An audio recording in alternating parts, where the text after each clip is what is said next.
सबसे बड़ी गलती करनी स्टार्ट कर दी थी कि उसी रैंक को अपनी फाइनल रैंक मान के मैं कॉलेज ढूंढना चालू कर दिया था। 110 से मैं 230 तक लाया, मैंने डबल कर लिए मार्क्स, 120 नंबर बढ़ाए सिर्फ 2.5 महीने के अंदर।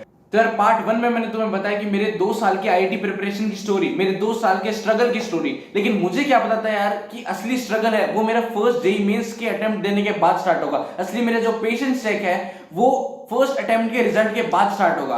अब वो इसलिए क्योंकि जब मैं फर्स्ट अटेम्प्ट की प्रिपरेशन कर रहा था जेईई मेंस की, तब मैंने टारगेट रैंक रखी थी 1000 रैंक। अब वो कुछ इंपॉसिबल टारगेट रैंक नहीं थी, मतलब जब 8-9 हजार के आसपास मेरी रैंक आ रही थी मॉक टेस्ट में जो मैं प्रीवियस ईयर पेपर्स दे रहा था उसके हिसाब से। अब इसी मेंटेलिटी के साथ, इसी 1000 रैंक के टारगेट के साथ मैं जेईई मेंस देने गया। अब जैसे ही मैं जेईई मेंस देने के गया, उसका रिजल्ट आया, उसके रिजल्ट में 98.6 परसेंटाइल आई, जो कि रैंक में कन्वर्ट करें तो 16000 के आसपास रैंक हो जाती है। अब 16000 रैंक देखने के बाद मैं अंदर से शैटर हो गया था। अब वो इसलिए क्योंकि यार इतनी कच्ची उम्र में 2 साल दिन रात एक करके मन लगा के किसी चीज के लिए मेहनत करो और वो चीज ना मिले तो यार अंदर से मन खराब हो जाता है एंड अपन टूट से जाते हैं अंदर से। एंड इसमें अपन स्टूडेंट्स की कोई गलती नहीं है। अपने को फिल्म्स में, मूवीज में, इवन यूट्यूब में भी बताया जाता है कि यार expect the best, work for the best, best से नीचे कुछ मत सोचो, बेस्ट के लिए ही प्रिपेयर करो। लेकिन कोई यार ये नहीं बताता कि अगर वो बेस्ट नहीं मिले तब अपन क्या करें, अगर वो बेस्ट अपने को अचीव ना हुए तब अपन क्या करें, तब अपन वर्क कैसे करें। यार छिछोरे मूवी का भी मेन सब्जेक्ट यही था कि उसमें जो स्टूडेंट था वो आईआईटी के लिए प्रिपेयर तो कर रहा था, लेकिन वो इस चीज के लिए मेंटली प्रिपेयर नहीं था कि अगर आईआईटी में मेरा सिलेक्शन नहीं हुआ तो क्या करें। अब यही रीजन है और इसी वजह से बहुत ज्यादा स्टूडेंट्स सफर करते हैं, बहुत ज्यादा स्टूडेंट्स के हार्ट ब्रेक्स होते हैं, बहुत ज्यादा जेईई एस्पिरेंट्स होते हैं, वो हमेशा इस चीज से स्ट्रगल कर रहे होते हैं कि जितना उन्होंने एक्सपेक्ट किया है उतना उनको मिल नहीं रहा होता है, जितना उन्होंने प्लान्स बनाए होते हैं अच्छे के लिए उतना उनको मिल नहीं रहा होता है। एंड उनमें से मैं था, मैं कुछ इनमें से अलग नहीं था। एंड इसी वजह से मेरा भी कुछ अच्छा फेस नहीं चल रहा था। फिर जैसे जनवरी के बाद मेरा बुरा सा फेस चालू होने लग गया एंड प्रिपरेशन मेरी अच्छी नहीं जा रही थी। जैसे कि जनवरी बीता, फरवरी बीता एंड उस टाइम पे मैं सिर्फ कॉपी को आगे लेके बैठा रहता था, मतलब कुछ पढ़ नहीं रहा होता था, बस कॉपी आगे लेके बैठा रहता था। मेरे थॉट्स कहीं और जा रहे थे, पढ़ाई में मेरा मन नहीं लग रहा था। और लगता भी कैसे यार, मतलब कि अब मेरे दिमाग में बस एक ही चीज घर करके बैठ चुकी थी और वो ये चीज थी कि यार मैंने 2 साल जिस चीज के लिए मन लगा के दिन रात मेहनत की थी वो भी चीज मुझे नहीं मिली। एंड ये समझ में नहीं आ रहा था मेरे कि एक जेईई मेंस का अटेम्प्ट और है और एक जेईई एडवांस का अटेम्प्ट और है। मैं चाहूँ तो अच्छे से मेहनत करके एक अच्छी आईआईटी ले सकता हूँ, बट वो चीज उस टाइम पे दिमाग में नहीं आ रही थी। तो अब आ गया मार्च, और मार्च में थे बोर्ड्स एग्जाम्स। अब बोर्ड्स एग्जाम्स के लिए भी मैंने कुछ खास मेहनत नहीं की। जैसे एग्जाम जो भी होता था उससे एक दिन पहले मैं बस पास्ट ईयर पेपर कर लेता था और एक शॉर्ट नोट्स का रिवीजन कर लेता था। एंड बाद में मैं वंडर करता था हर एग्जाम के बाद कि यार मेरे पेपर्स अच्छे कैसे जा रहे हैं। और उस टाइम पे भी मेरे दिमाग में ये बात नहीं आ रही थी कि यार जो मैंने 2 साल से प्रिपरेशन की है उसका मेरे को एक फल मिल रहा था कि मेरे बोर्ड्स अच्छे जा रहे थे, बट उस टाइम वो दिमाग में नहीं आ रहा था एंड वही फेस कंटिन्यू होता रहा। फिर वो मार्च निकल गया एंड उस टाइम मार्च के एंड में पता चला कि यार कोविड की वजह से जेईई मेंस एक्सटेंड हो गया है। अब उस टाइम पे मेरे को एक बहुत बड़ा रिग्रेट हुआ कि अगर मैं जेईई मेंस की जनवरी के बाद ही मेहनत करने लग जाता तो यार अभी मेरे को एक एक्स्ट्रा टाइम और मिल जाता और अभी मैं बहुत ज्यादा नंबर बढ़ा लिया होता, एक अच्छे नंबर लिया होता। लेकिन अब मेरे पास एक छोटा सा रिग्रेट हो गया था कि यार अब कुछ नहीं कर सकते, अब क्या ही करें, अब वापस 1-1.5 महीना है। एंड वैसे ही मेरी जर्नी चलती रही, मतलब मैं फिर एनिमे देखता था, मैं मूवीज देखता था, मैं गेम्स खेलता था, हर तरीके से जो टाइम पास हो सकता है वो करता था। एंड जो टाइम बच जाता था ऑफ कोर्स उसमें मतलब कि कॉपी खोल के सिर्फ कॉपी को देखना भी तो होता है एंड डे ड्रीमिंग भी तो करनी होती है, तो वैसे ही चीज चल रही थी। अब जैसे ही ये फेज ओवर हुआ, मतलब कि एक और बार फिर न्यूज आई कि मेंस को एक और बार पोस्टपोन कर दिया गया कोविड की वजह से। अब मैं सर्टेन हो गया कि अब मुझे रिग्रेट वापस रिपीट नहीं करना है, अब मुझे रिग्रेट वापस नहीं लेना, अब मुझे मिस्टेक वापस रिपीट नहीं करनी है, क्योंकि बाद में जो रिग्रेट आएगा वो मैं झेल नहीं पाऊंगा। तो उसी पॉइंट से मैंने प्रिपरेशन चालू कर दी, अच्छे से मेहनत करना चालू कर दिया, क्योंकि मैं ये चाहता था कि अब मेरे को नहीं दिक्कत है बाद में अगर एक और बार पोस्टपोन हो जाए कि यार मैंने तब क्यों नहीं प्रिपरेशन चालू की। तो मैं प्रिपरेशन अच्छे से चालू कर दिया। अच्छे से का मतलब ये नहीं कि यार मैं दिन के 13-14 घंटे पढ़ रहा था, नहीं यार। कुछ लोग बोलते कि आईआईटी के लिए इतना पढ़ना पड़ता है, बट मैं एग्री नहीं करता और मैं बाद में बताऊंगा भी क्यों। क्योंकि यार मैं 9-10 घंटे पढ़ रहा था उस टाइम पे। अब तुम बोलोगे 9-10 ज्यादा नहीं है, आगे अगर मैं तुम्हें रिजल्ट्स बताऊंगा तो तुम बोलोगे 9-10 घंटे पे इतना कुछ कैसे अचीव कर लिया। तो मैं बताता हूँ उसका रीजन ये था कि मैं 9-10 घंटे पढ़ता था, लेकिन उसके बाद मैं कुछ टाइम देता था मॉनिटर करने के लिए, अपनी प्रोग्रेस को मॉनिटर करने के लिए। मैं डेली देखता था कि मैंने आज कितनी प्रोडक्टिविटी से काम किया, कितने क्वेश्चंस को कितने टाइम में किया, 10 घंटे के अंदर मैं और क्या क्या चीजें डाल सकता था, कितनी सारी चीजें 10 घंटे के अंदर और कर सकता था, कितनी अपनी प्रोडक्टिविटी बढ़ा सकता था। ये मैं हर दिन मॉनिटर करता था। अपने मार्क्स कितने बढ़ रहे हैं वो सारी चीजें मैं मॉनिटर करता था, एंड इसी रीजन से मैं अपनी प्रोग्रेस को ट्रैक कर पाता था। तो ये मैं लास्ट के 2.5 महीने में मैंने स्टार्ट किया। जेईई मेन से 2.5 महीने पहले मैंने प्रिपरेशन अच्छे से स्टार्ट की, एंड 2.5 महीने से स्टार्ट किया। एक और चीज बोलना चाहता हूं कि जब ये 2.5 महीने से पहले जब एक और बार पोस्टपोनमेंट की न्यूज आई थी, तब उस टाइम मैं एक मॉक टेस्ट जेईई मेन का देके बैठा था और उसमें मेरे मार्क्स आए थे 110। अब पहला जो जेईई मेंस था जिससे मेरी 98.6 परसेंटाइल आई थी, उसमें मेरे मार्क्स थे 160 के अराउंड। अब 160 से 110 पे मैं गिर चुका था।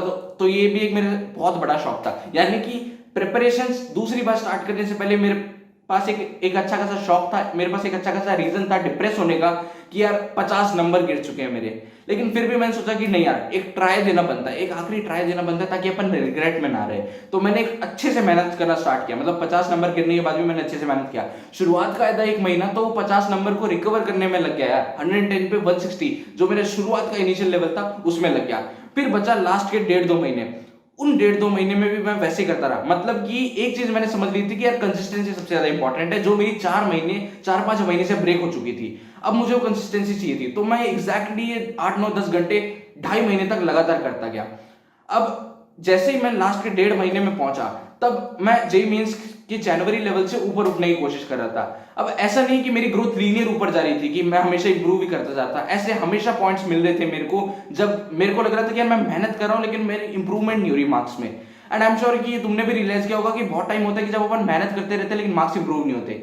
अब उसका पता है, उसका एक सोल्यूशन इकलौता यही है कि कंसिस्टेंसी से करते रहो, क्योंकि रोक दोगे तब तो एकदम बिल्कुल नहीं बढ़ने वाले, इवन गिर जाएंगे। लेकिन अगर करते रहोगे तो एक पॉइंट जरूर आएगा जब मार्क्स वापस बढ़ने लग जाएंगे। तो ऐसा ही मैं, मतलब कि एक चीज मैंने रियलाइज कर ली थी कि सबसे इंपॉर्टेंट चीज है वो कंसिस्टेंसी, और उसी के साथ मैं बढ़ता गया। लास्ट के 1.5 महीने में उसी के साथ करता गया।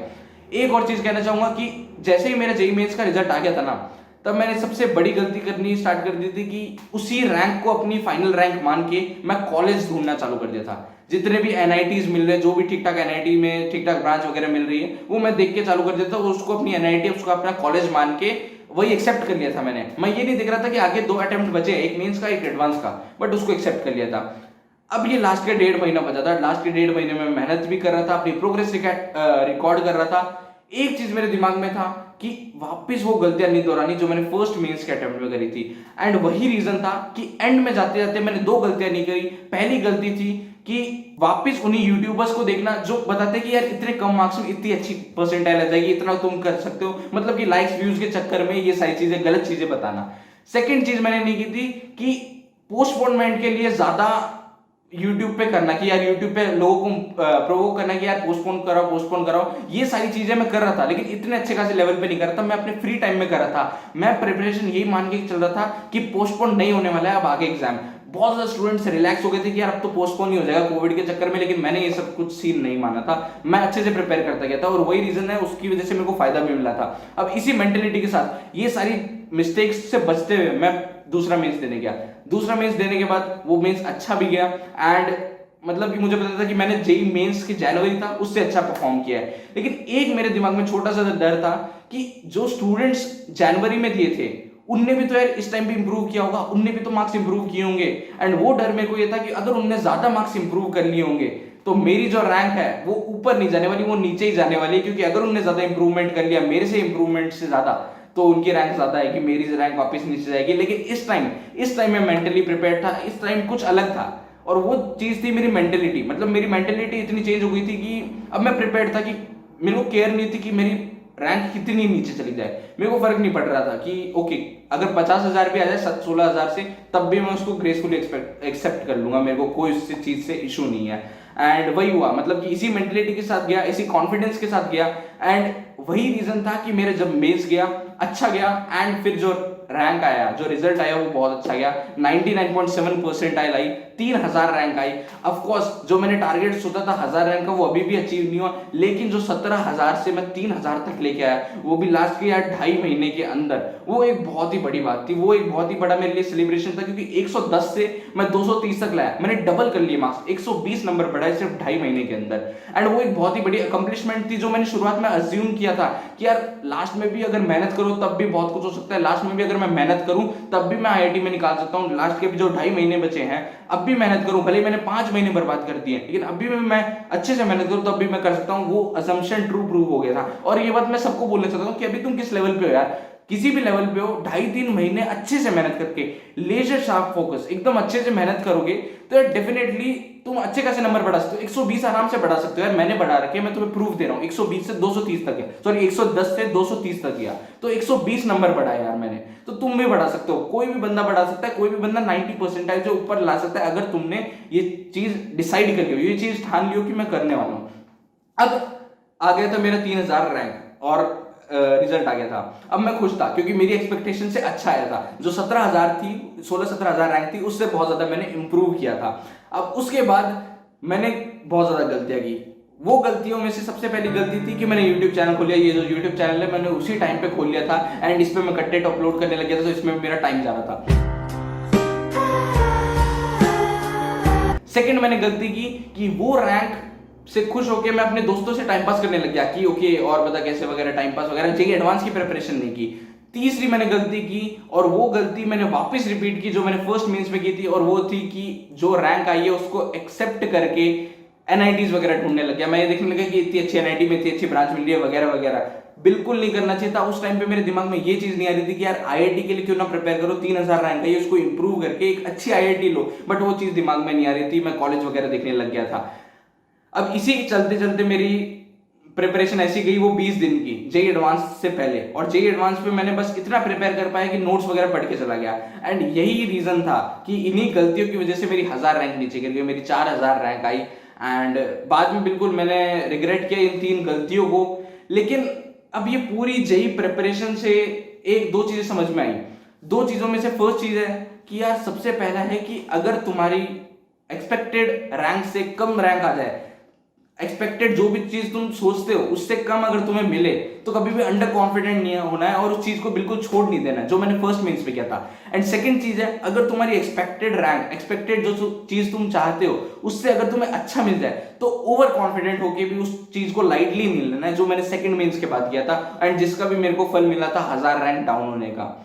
एक्सपेक्ट द बेस्ट, इस इनकम्प्लीट थॉट की वजह से फर्स्ट अटेम्प्ट में मेरा डाउनफॉल आया था।